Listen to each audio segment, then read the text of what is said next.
Salut à tous! Pour cet épisode sur le juridique, qui est un peu spécial par sa longueur, on va faire 3 vidéos. C'est Bénédicte Cazenave qui ouvre le bal avec son expérience de magistrat, elle va nous expliquer le droit.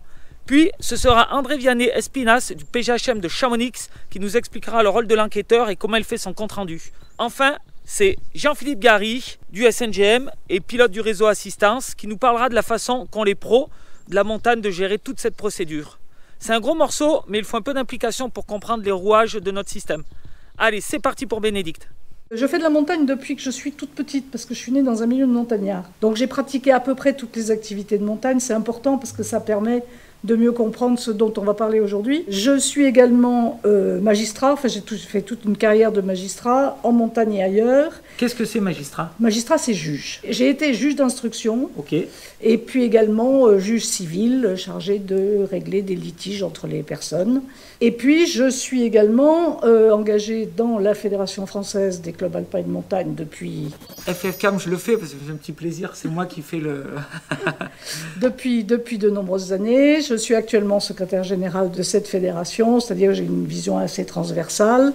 Et puis, je participe au droit du sport, à la revue du droit du sport, ce qui me permet également d'avoir une vision un peu plus synthétique des accidents, malheureusement, puisque c'est essentiellement là-dessus que ces questions sont traitées. Se posent donc des accidents et du coup de leurs conséquences judiciaires. Quoi. De leurs conséquences judiciaires. Okay. Donc, ce qu'il faut rappeler, c'est qu'il n'y a pas de droit spécifique pour les activités de montagne, c'est le droit commun qui s'applique à tout un chacun. Donc ouais, ça c'est vraiment important parce que quand on va en montagne, souvent on a cette sensation de liberté et il faut quand même garder en tête qu'on est en société quand même et que c'est le droit commun qui s'applique. Oui, et cette notion de liberté en montagne, ça dépend de quoi on parle.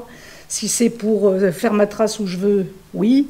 Si c'est pour m'affranchir des règles, non. Voilà, c'est une différence qui est assez claire. Bien à garder en tête. Donc nous, ce qu'il nous faut, c'est un peu clarifier toutes ces histoires de droit, de juridique et de judiciaire. Donc comment ça marche? Le plus simple pour comprendre, c'est de partir d'un accident. Ouais. Puisque c'est essentiellement là que l'institution judiciaire va intervenir. Le juridique, c'est toutes les règles de droit qui vont régir ces choses-là.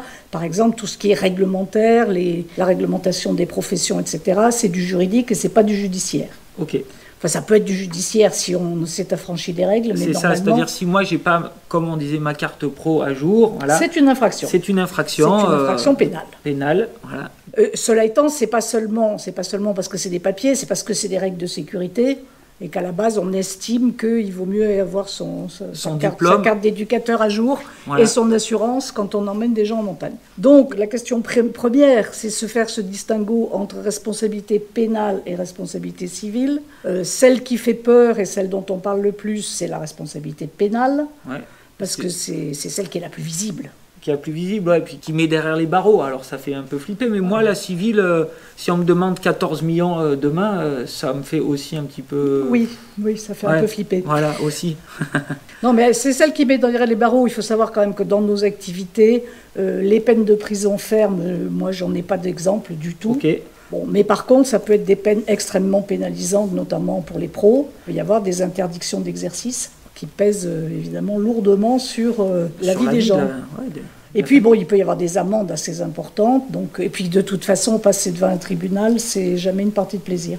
Voilà, c'est pour ça qu'on va clarifier comment ça marche. Donc ça, c'est le pénal, c'est régi par le... C'est régi alors par le code pénal, okay, essentiellement pour la plupart des infractions. Donc les grandes règles, c'est le code pénal et c'est ce qu'on appelle les infractions non intentionnelles. Ouais.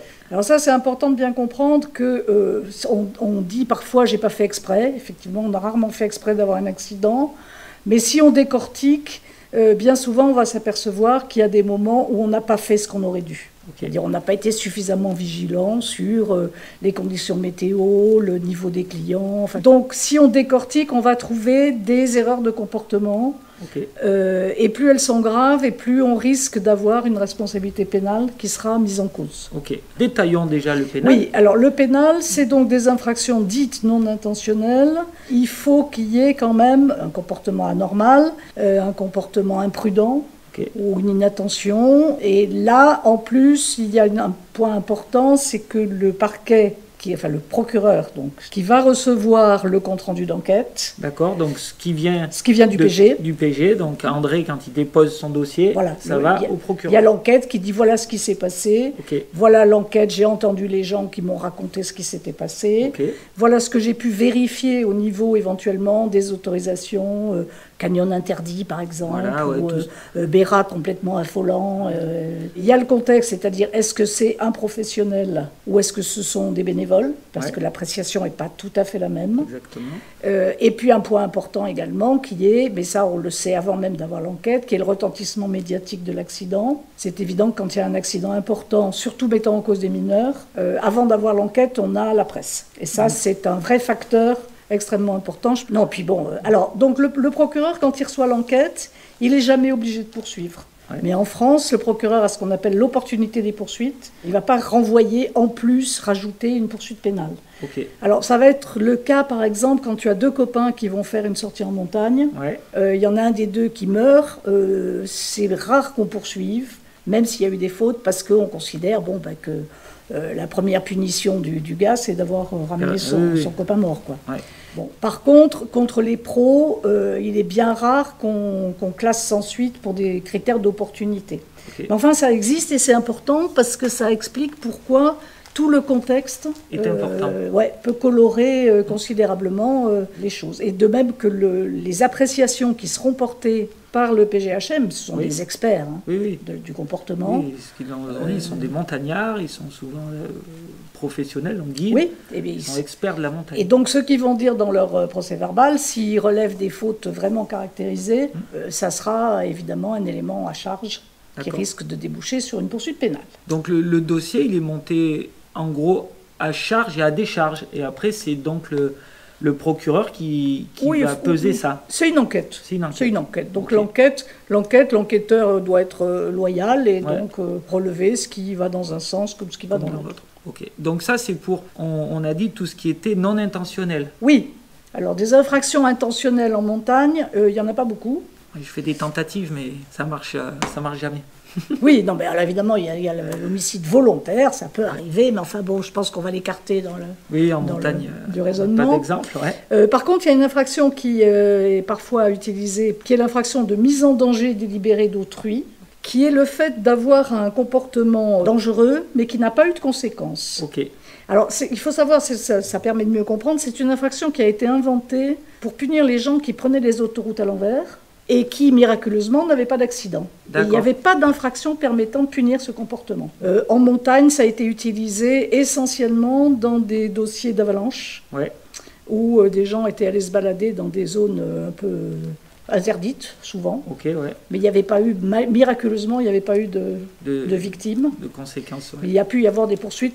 C'est pas fréquent, c'est pas facile à manier pour les juristes. Donc, enfin, ça existe. Et après, intentionnel, non intentionnel. C'est tout. C'est tout. Oui, on a fait le tour. Donc là, le tour est fait, le dossier est posé. Soit il le classe, du coup, comme le procureur, il peut dire, je poursuis pas. Donc après, qu'est-ce qu'il a comme possibilité, le procureur? Il poursuit pas. Alors, il peut ne pas poursuivre. Il peut faire ce qu'on appelle un classement sans suite sous condition. C'est-à-dire dire, pour ce coup-ci, je ne poursuis pas, mais je vous ai à l'œil. Donc ça va rester inscrit quelque part. Un certain temps. Et s'il y a un deuxième cas, ça peut déclencher les poursuites. Il peut également prendre des décisions, ce qu'on appelle les peines alternatives, c'est-à-dire sans saisir le tribunal, le procureur a à sa disposition quelques sanctions relativement faibles qui peuvent être le rappel à la loi, autrement dit la remontée de bretelles. Ou bien des peines alternatives de travail d'intérêt général. Et puis, le haut de la pyramide, c'est, alors, sauf s'il ouvre une information, parce que l'enquête n'est pas suffisante, donc là, il va confier à un juge d'instruction, soit il dit, c'est bon, moi, le dossier, pour moi, il est carré, je saisis le tribunal correctionnel. Et c'est donc le tribunal correctionnel, il va y avoir l'audience, c'est-à-dire les gens vont être convoqués à l'audience, les gens qui ont été auteurs de l'infraction retenue, évidemment les victimes, éventuellement dans certains cas des témoins. Donc il va y avoir des débats devant le tribunal, et le tribunal appréciera si les critères du code pénal sont réunis, et si oui, il condamnera. Donc les condamnations, ça peut être de la prison, dans tous les cas que je connais, avec sursis. Ouais. Donc prison avec sursis, c'est on a de la prison, mais on n'y va pas. Voilà, on n'y va pas si on ne recommence pas. C'est une épée de Damoclès. Oui, mais il faut savoir aussi que sur un casier judiciaire, ça peut apparaître. Ouais. Et ça peut être gênant pour certaines professions ou certaines choses. Et les éducateurs sportifs, ça leur fait pas plaisir d'avoir. Non, ça, puis pour rentrer dans certains clubs, il faut un casier judiciaire vierge. Donc ça peut être une peine avec sursis, ça peut être très souvent une amende, qui est en principe proportionnée au revenu de la personne considérée. Okay. Et puis ça peut aussi être des interdictions professionnelles pour des durées variables, des durées déterminées. J'ai le cas d'un accident de canyon qui avait été gravissime, où il y avait eu plusieurs morts, et notamment des ados, et où il y avait eu une interdiction à vie, qui a été après levée, mais je crois que c'était un guide, je crois qu'il n'a jamais repris son activité. C'est quand même la première sanction. Oui, bien sûr, bien sûr. Voilà, donc ça c'est le pénal. Ensuite, il peut y avoir, se greffant sur le pénal, et ça va nous faire la transition, l'action civile. C'est-à-dire que la victime peut, devant le tribunal correctionnel, dire, la punition, c'est le procureur qui requiert, c'est le tribunal qui va prononcer, mais moi j'ai un préjudice, et je veux que ce préjudice soit réparé. D'accord, alors peu importe ce qui s'est passé au pénal, la victime peut demander ça. Alors, il peut le faire, là on est sur le procès pénal. Donc sur le procès pénal, il peut intervenir. C'est ce qu'on appelle la constitution de partie civile. De même que si le procureur a décidé de classer sans suite, la victime peut enclencher la poursuite, ce qu'on appelle l'action publique, en se constituant partie civile devant un juge d'instruction. Donc ça relance. Ça relance comme si c'était le procureur, c'est-à-dire là, ça va devant le tribunal. Et c'est de plus en plus fréquent. Non, mais la question des victimes et du traitement des victimes sur les accidents sportifs, pour moi, je pense que c'est un vrai sujet. C'est vachement intéressant. Voilà, donc ça nous donne la transition avec l'action civile, parce que donc le pénal, condamnation ou pas condamnation, et il peut y avoir aussi une condamnation à réparer le préjudice de la victime. Voilà, mais là, ça va être le même tribunal qui fera les deux. Bon.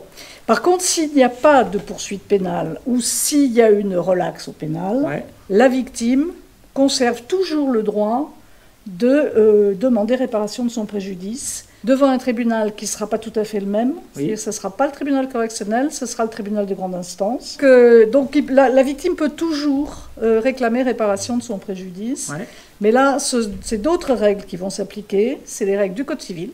Et là, il faut prouver, qu'il y a un dommage, mais ça en général... On le voit. On sait. Vite, sauf que tout n'est pas réparable. Par exemple, on ne peut pas non plus tout mettre sur le dos d'un accident, par exemple. À savoir s'il y a un lien réel entre par exemple, un genou qui boite 5 ans après et l'accident qui a eu lieu. Par exemple. Ou bien quelqu'un qui va faire une décompensation psychique. D'accord. Est-ce que c'est à cause de l'accident ou est-ce que c'est parce que son mari l'avait quitté 3 mois avant, tu vois ? Voilà. Il faut donc qu'il y ait un dommage, c'est pas très difficile à prouver, donc il va falloir démontrer une faute, et puis il faut démontrer le lien de causalité entre les deux. Entre la faute et le dommage. Voilà. Alors, les principes de mise en jeu de la responsabilité civile, il y en a 3 essentiels, il y a la faute. Alors, qu'est-ce qui est une faute et qu'est-ce qui n'en est pas ? En matière civile, toute erreur de comportement est une faute. C'est beaucoup plus large que la faute pénale. Une inattention peut être comme une faute civile. Par exemple, je mets mon pot de fleurs sur ma fenêtre, il tombe, il assomme le type qui passe en dessous, je suis responsable, civilement. Par contre, pénalement, je ne pense pas qu'on me poursuive pour avoir mis un pot de fleurs. La faute, premier fondement, le fait des tiers dont on doit répondre, c'est-à-dire les parents sont responsables des enfants. De leurs enfants, les employeurs... Jusqu'à 8 ans, ça a changé là, depuis pas longtemps. Non, c'est une blague. Oui, mais je ne sais pas pourquoi 8 ans, pourquoi tu as un fils de 8 ans. Comme ça, ça nous laisse un peu plus de marge. Hélas, non, c'est jusqu'à 18 ans. Enfin, hélas. 18 ans. Donc les parents pour leurs enfants, les employeurs pour leurs employés. D'accord. Ça, c'est quand même important de le savoir. Et c'est d'autant plus important que c'est un cas qu'on rencontre assez fréquemment en matière d'accident de montagne. Par exemple, un club qui embauche un professionnel. Si le professionnel est salarié, le club pourrait être responsable quand même. Et puis, troisième point qui est souvent, qui pose problème, surtout actuellement, c'est l'actualité, c'est la responsabilité du fait des choses. Donc, c'est 20 gros. dont beaucoup de gens ont entendu parler, qui considère que le propriétaire est responsable du fait de la chose. Ça, c'est escalade, hein. Pas que. Non, mais oui, Vin Gros, c'est un accident d'escalade, c'est une écaille de rocher. Voilà. Qui a blessé. Pour ça, je précise. Oui. Donc, ces 3 cas de responsabilité, ils ne fonctionnent pas tout à fait de la même façon, mais je pense qu'on ne peut pas rentrer dans le détail, parce que le jour où la question se pose, le seul bon conseil, c'est d'aller voir un avocat. Et la responsabilité civile ne peut se traduire que par une condamnation à des dommages et intérêts, des sous. Et grosse différence avec la responsabilité pénale, elle peut être couverte par une assurance. Alors que la responsabilité pénale n'est pas assurable, c'est une responsabilité personnelle. Ça, c'est une grosse différence. Très important. C'est pour ça que pour certaines choses que l'on fait, c'est quand même très important d'être assuré. Ah ben, je dirais que pour tout ce qu'on fait dans notre activité humaine, il est important d'être assuré, les parents pour leurs enfants, l'automobiliste pour sa voiture, et quand on a des activités qu'on considère à tort ou à raison comme risquées, il est important d'être bien assuré. Sachant que, alors je fais un aparté sur les assurances, parce que c'est important, l'assurance dont on parle, là, c'est l'assurance de responsabilité civile qui couvre le préjudice causé à un tiers. Oui. Il y a également tout un volet d'assurance qui sont les assurances dites de la personne, et qui couvrent le préjudice, mais ça c'est des assurances qui sont facultatives. Comme une assurance vie. Voilà, comme une assurance vie où chacun détermine les capitaux qu'il veut et paye en conséquence.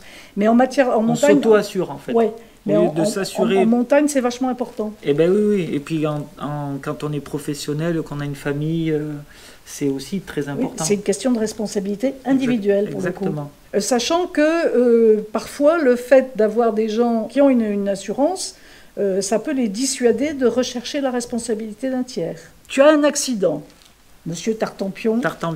Monsieur Tartampion a un accident qui a des conséquences, par exemple, il a des frais de santé qui restent à sa charge, et puis il a perdu quelques journées de travail. Bon. S'il a une assurance individuelle, ses frais de santé pourront être pris en charge, il pourra avoir des indemnités journalières, et en définitive, son accident, il se sera fait mal, mais financièrement, ça ne lui coûtera pas trop cher. Il dira, ça c'est bon. Par contre, s'il n'a pas cette assurance-là, il va se dire, oulala, mais si je pouvais trouver quelqu'un qui paye, ça serait pas mal. Voilà. Et à ce moment-là, il va se dire, tiens, le gars qui m'a emmené, là, peut-être qu'il n'avait pas bien fait son boulot, et donc je vais pouvoir mettre en cause son assurance. Donc c'est important aussi de penser à ça. Ok, donc la phrase précise, c'était rechercher la responsabilité civile d'un tiers. Et ça arrive aussi au niveau des assurances entre elles. Oui, bien sûr, parce que les assurances, ce ne sont pas des philanthropes. Hein. Oui. Ils sont pas là pour nous rendre service, ils sont là pour gagner de l'argent.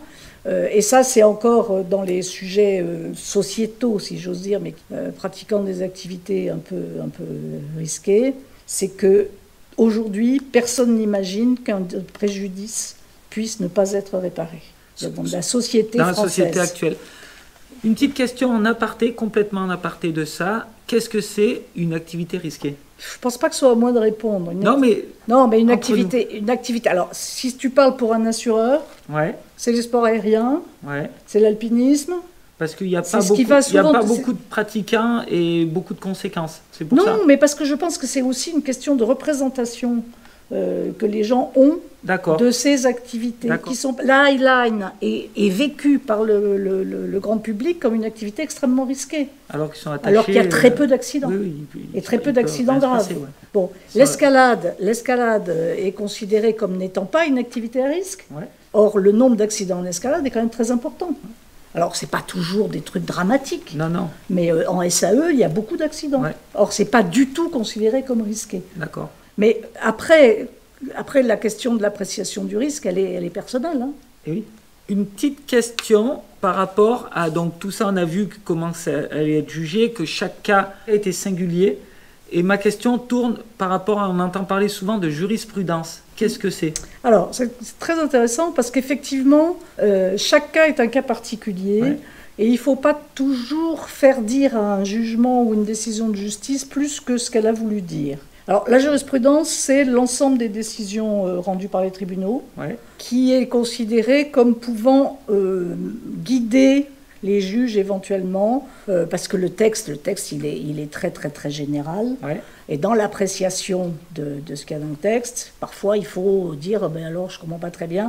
Par exemple, si on prend la question de la responsabilité du fait des choses, ouais. C'est un article qui existe depuis le début du Code Napoléon, c'est-à-dire ouais. Depuis 1804, ouais. Et qu'on a pu appliquer avec l'évolution des sciences et des techniques, aux accidents de voiture, etc. Toutes choses qui n'avaient pas du tout été prévues par le législateur d'origine. Ouais, la Peugeot 404, il y avait 4 chevaux, mais pas les mêmes. Il n'y avait pas les mêmes. Donc la jurisprudence, c'est ce qui va guider un peu les juges, sachant que ça recouvre toutes les décisions, mais évidemment, plus les décisions émanent d'une juridiction de haut niveau, et ouais. Plus ça a de poids. Okay. C'est-à-dire quand la Cour de cassation dit quelque chose, les tribunaux ne sont pas obligés de suivre.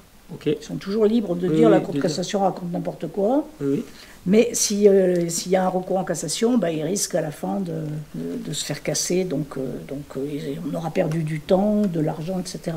Donc la jurisprudence, c'est ça, c'est l'ensemble de ces décisions. Mais souvent on dit tel jugement va faire jurisprudence. Ouais. Et à ce moment-là, c'est plus étroit comme conception. C'est-à-dire on dit Vingros va faire jurisprudence. Juridiquement, c'est stupide, okay. Parce que Vingros n'a fait qu'appliquer des principes tout à fait classiques ouais. Et qu'on connaît depuis très longtemps. Ouais. Donc, alors par contre, dire ça va affecter le milieu des grimpeurs, oui. Mais c'est pas une question de jurisprudence. Ok. Après, moi, j'ai entendu parler aussi, vu qu'on est dans le civil, de tout ce qui était contractuel ou délictuel. C'est une aparté du civil. Alors, ça fait partie des distinguos. Tu sais, les juristes, ils aiment bien compliquer un peu parce que... Sinon, je pourrais être juriste. Exactement. Bon, donc il y a effectivement différents régimes de responsabilité. Il y a le régime contractuel dans lequel on va trouver cette fameuse obligation de moyens dont on parle toujours en matière de sport de montagne. C'est-à-dire que l'organisateur d'une activité qui a un contrat avec la personne qui l'emmène a dans les obligations qui pèsent sur lui une obligation de sécurité par rapport à son contractant. Bon, cette obligation de sécurité, on sait qu'elle est de moyens, parce qu'on ne peut jamais garantir qu'il n'y aura pas d'accident. Voilà. Alors l'obligation, elle est de moyens renforcés, c'est-à-dire qu'on va être un peu plus exigeant pour les activités, on reboucle la boucle, qui apparaissent comme plus risquées. Ou pour les enfants, parce qu'on considère qu'à l'égard d'un enfant, on doit être 2 fois plus vigilant qu'à l'égard d'un copain. Quoi. Et oui. Mais bon, quand on fait un sport dit à risque, j'enseigne le freestyle en ski. Si je veux être sécuritaire, je ne décolle pas. Comme ça, je sais qu'il n'y a pas l'atterrissage. Oui. Voilà, mais du coup, je ne fais pas non plus le freestyle. Donc, c'est ça qui est compliqué. C'est pour ça que l'appréciation de la faute, qu'elle soit civile ou pénale, elle va toujours tenir compte du contexte. Et oui. Alors, en pénal, en particulier, c'est écrit noir sur blanc, c'est-à-dire qu'on va apprécier la responsabilité en fonction des moyens dont disposait la personne. Elle était mise en place. Donc, est-ce que la bosse était bien faite? Non, mais même savoir s'il avait la possibilité, s'il avait le pouvoir, par exemple, d'empêcher un truc, ou pas. Ou s'il était... si dans l'action, toute l'action avait été mise en place correctement, voilà, donc c'est pour ça qu'on va toujours tenir compte du contexte. C'est pour ça que les décisions de justice sont parfois un peu surprenantes, parce que ça va être apprécié par des juges qui ont aussi leur conception, leurs valeurs, etc., et qui vont avoir peut-être des appréciations qui ne seront pas celles que nous, on aurait eues. D'accord. C'est pour ça que c'est très important de faire une audition correcte quand on est avec le PG pour que ce qui soit remonté soit quelque chose qui nous corresponde aussi. Et c'est pour ça que c'est important aussi d'arriver à dialoguer entre gens qui ne sont pas du même monde. Moi, c'est ce que je fais depuis des années, c'est ce qui me passionne. Oui. C'est d'expliquer aux juristes à qui la montagne fait peur comment ça se passe, et d'expliquer aux montagnards à qui la justice fait peur comment ça se passe. Et c'est pour ça qu'on est là. C'est pour ça qu'on est là. Très bien. Donc on a fait contractuel, civil contractuel. Oui, donc contractuel. Alors quand il n'y a pas de contrat, on est dans vraiment le droit commun de la responsabilité civile. Enfin, les 3 cas dont je te parlais, la faute, les personnes dont on doit répondre et la responsabilité du fait des choses. En réalité, ça se recouvre beaucoup. Et en plus, le préjudice corporel étant devenu maintenant quelque chose d'inacceptable socialement, j'ai même entendu dire la sacralisation du préjudice corporel. On en arrive à unifier un peu tous ces régimes. Ouais. Et dans le projet de réforme de la responsabilité civile, il est prévu qu'il n'y aura plus ce distinguo contractuel-délictuel. Parce que l'idée, c'est quand même de réparer les préjudices et d'avoir une attention aux victimes qui peut parfois être excessive. Hein. Enfin, oui. De mon point de vue. Alors en France, c'est déjà une chose, mais après, dans les autres pays, c'est encore autre chose. Et tout ça, c'est bien valable en France. Hein. Oui, tout ce que je dis concerne la France. Mais par exemple, les pays anglo-saxons, dont on a tendance à croire qu'ils punissent tout et qu'ils poursuivent tout, ça serait plutôt l'inverse. Mais ils tiennent plus compte, par exemple, de l'utilité sociale d'une activité. Okay. Et ça, je trouve que c'est très intéressant, parce que de dire il ne faut pas que des sanctions aient pour effet d'empêcher une activité socialement utile. Comme la montagne. Comme la montagne, comme les sports pour tous. L'outdoor, oui, les sports de plein air. Oui. Ouais, complètement. Donc ça, c'est intéressant, et peut-être qu'on a, nous tous ensemble, pratiquants de la montagne, une responsabilité aussi à porter ce discours-là, de dire, emmener des gosses en montagne, c'est leur apprendre le milieu incertain, c'est leur donner des valeurs qui, dans la vie en société, sont considérables, de solidarité, de vigilance, de tout ce qu'on veut. De compréhension de la nature. De compréhension, de progression, d'apprendre à renoncer, etc. Et tout ça, c'est socialement utile. Alors, effectivement, il y a des accidents, parce qu'on est parce qu'on est dans la vie, tout simplement. Voilà, et c'est très bien de le dire comme ça. Et je pense que c'est une très bonne conclusion. Que la montagne, la glisse, le ski, c'est essentiel pour les petits bonshommes que nous sommes, et qu'il ne faut pas mettre le droit à un étage où il n'est pas. Voilà, ça fait partie de la société, il faut le connaître. Comme les dangers de la montagne font partie de la montagne, il faut les connaître. Et après, c'est de la gestion. Le danger de se retrouver devant un tribunal, ça fait partie des aléas. Ça fait partie des aléas, mais du coup, il faut connaître les tenants et les aboutissants. Bénédicte, merci de nous avoir bien éclairé sur tout ce sujet-là. Écoute, j'espère que ça sera ça sera forcément utile. Et j'espère qu'on se retrouvera pour un autre volet. Peut-être bien, oui. Eh bien, bonne Monscagne. Allez, ciao. Le guide Michelin, c'est une réflexion collective sur la pratique de la montagne, du ski et de l'alpinisme sous tous les sens. Ouvrir le débat, échanger sur certaines idées préconçues et peut-être tordre le cou à certaines croyances. C'est ça les pages du guide Michelin.